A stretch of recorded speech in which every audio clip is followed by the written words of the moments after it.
இயேசு உங்களை நேசிக்கிறார். பிரியமானவர்களே, இந்த நாளில் ஆண்டவர் உங்களோடு பேசும்படியாய் வேதத்திலிருந்து சில வசனங்களை கூட வாசித்து ஆண்டவர் நமக்கு பேசுகிற காரியத்தை பார்ப்போம்.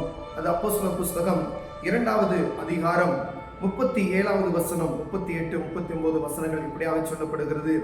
இதை அவர்கள் கேட்ட பொழுது இருதயத்திலே குத்தப்பட்டவர்களாகி பேதுருவையும் மற்ற அப்போஸ்தலரையும் பார்த்து, சகோதரரே, நாங்கள் என்ன செய்ய வேண்டும் என்றார்கள். பேதுரு அவர்களை நோக்கி, நீங்கள் மனம் திரும்பி ஒவ்வொருவரும் பாவ மன்னிப்புக்கென்று இயேசு கிறிஸ்துவின் நாமத்தினாலே ஞானஸ்தானம் பெற்றுக் கொள்ளுங்கள். அப்பொழுது பரிசுத்த ஆவியின் வரத்தை பெறுவீர்கள்.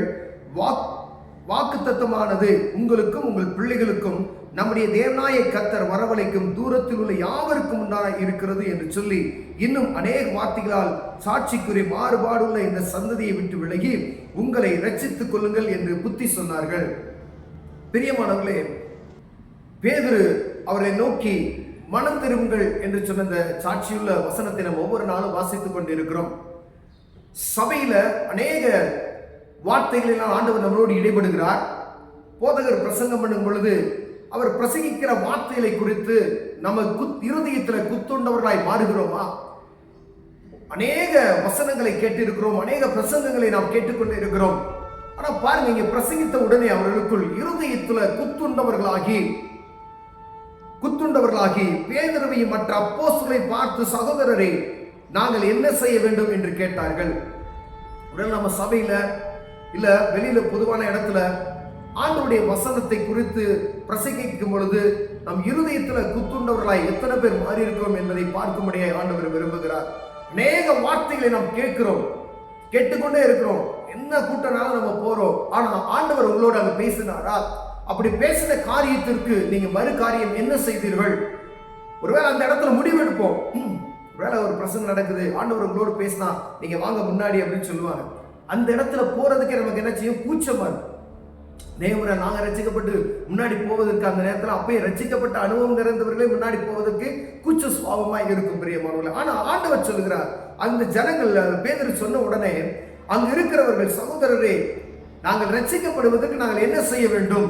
ரட்சிப்பு என்றால் நமக்கு என்ன செய்து இப்ப ஒரு நக்கலாய் போய்விட்டது. ரட்சிக்கப்பட்டே அப்படின்னு கேட்டா அவர்களுக்கு அந்த ரட்சிப்புனா என்னன்னே தெரியாத அளவுக்கு இருக்கக்கூடிய அநேக கிறிஸ்தவர்கள் உண்டு என்பதை நாம் அறிந்துள்ளோம். ஒருவேளை ஆண்டவரை பற்றி மற்ற மதக்காரர்கள் வேணா தெரியாம இருக்க அந்த ரட்சிப்புனா என்ன அப்படின்னு சொல்லி அவர்கள் கூட இந்த ரட்சிப்பை வாஞ்சித்து தேடுகிறார்கள். பிரியமானவர்களே, சபையில இருக்கக்கூடிய ஆண்டவரை அறிந்து கொண்ட கிறிஸ்தவர்கள் என்று சொல்லப்படுகிற ஒவ்வொருவரும் இந்த ரட்சிப்பின் அனுபவத்தை பெற்றிருக்க வேண்டும் என்றுதான் ஆண்டவர் ஒவ்வொரு ஜனங்களுக்கு சுவிசேஷத்தை பிரசங்கிக்க அனுப்பினார். பிரியமானவர்களே, அவரை அறிந்து கொண்ட ஜனங்கள் இந்த ரட்சிப்பின் அனுபவத்தை பெற்றுக்கொள்ள வேண்டும் என்பதற்காக ஒவ்வொரு சபைகளிலும் பிரசங்கிக்கப்பட்டு இருக்கிறது. அவர்கள் போய் பிரசங்கித்த உடனே அவர்களுக்கு குத்துண்டவர்களாகி, என்னுடைய பாவத்துக்காய் ஆண்டவராகிய இயேசு கிறிஸ்து சிலுவையில மரித்தார் என்கிற அந்த செய்தியை கேட்ட உடனே அவர்கள் குத்தப்படுகிறார்கள். உடனே அதுக்கு நாங்க என்ன செய்யணும் அப்படின்னு சொல்லி அவர்கள் கேட்கறதை நாம் பார்க்க முடிகிறது.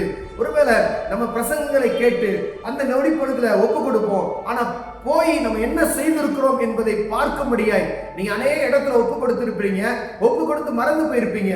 அந்த கூட்டம் முடிந்தது, வெளியே போனதுமே அந்த காரியத்தை கொடுத்து மறந்து போய் விடுகிறோம். எல்லா ஜனங்களுக்குள்ள இருக்கக்கூடிய ஒரு காரியம், ஒரு தேங்க்ஸ், ஒரு அற்புதத்தை பெற்றிருப்போம். அந்த அற்புதத்தை பெற்றதுக்கு ஒரு நன்றி சொல்லி கூட ஒரு கடிதம் எழுத மாட்டோம் அநேக இடங்கள்ல.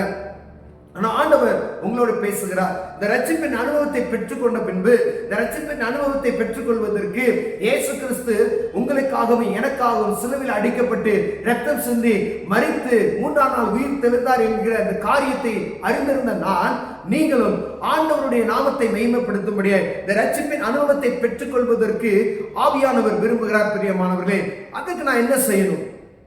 ஆண்டவர் உங்களோடு பேசினார்னா அதுக்கான காரியத்தை நான் என்ன செய்யணும்னு சொல்லி இவர்கள் கேட்கப்பட்டது போல அதற்கான அடுத்த காரியத்துல நம்ம ஒரு படி எடுத்து வைப்போமானால் ஆண்டவர் உங்களை ரட்சிப்பதற்கு, உங்களை அபிஷேகிப்பதற்கு, இந்த பரிசுத்த ஆவியின் அபிஷேகத்தை பெற்றுக்கொள்வதற்கு, இன்னும் ஆவிக்குரிய வாழ்க்கையில பரிசுத்தமாய் வாழ்வதற்கான வழிவாசலை நமக்கு திறந்து கொடுப்பார். பிரியமானவர்களே, ஏதோ சங்கீத ஒரு பிரசங்கத்தை கேட்டோம், அப்படியே அந்த நேரத்துக்கு மாத்திரம் என் இருதயத்துல நல்லா பேசினாங்க இப்படி சொல்லிவிட்டு போவதற்காக ஆண்டவர் உங்களோடு என்னோடு பேசவில்லை. நீங்க அடுத்த படி எடுத்து வைப்பதற்கு, நீங்க சபையில நீங்க ஒருவேளை ரட்சிப்பின் அனுபவத்தை பெற்றுக்கொண்ட சபையில இருக்கீங்க அப்படின்னா அந்த சபையில ஆண்டவர் என்ன பேசினாரோ அந்த காரியத்தை அடுத்த நிலைக்கு நீங்க எடுத்து செல்வதற்கு பிரயாசப்படுகிறீர்களா?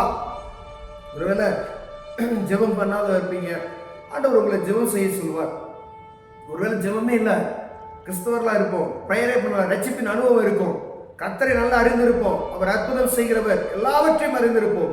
ஆனா ஒவ்வொரு நாளும் வேத வாசித்து ஜெபிக்கணும் அப்படின்ற எண்ணம் நமக்கு சொல்லி கொடுத்திருப்பாங்க. அந்த காரியத்தை நீங்க செய்யாது இருப்பீர்கள். ஆனால் இந்த நாளிலிருந்து அதை செய்வதற்கு உங்களை ஊக்குவித்துக் கொள்ளுங்க.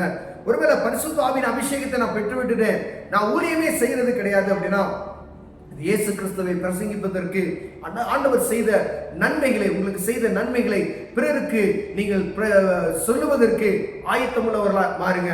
அநேக அற்புதங்களை நாம் பெற்றுக்கொண்டு விட்டோம், ஆனா அதை சொல்லி ஒரு நன்றி சொல்வதற்கு கிடையாது.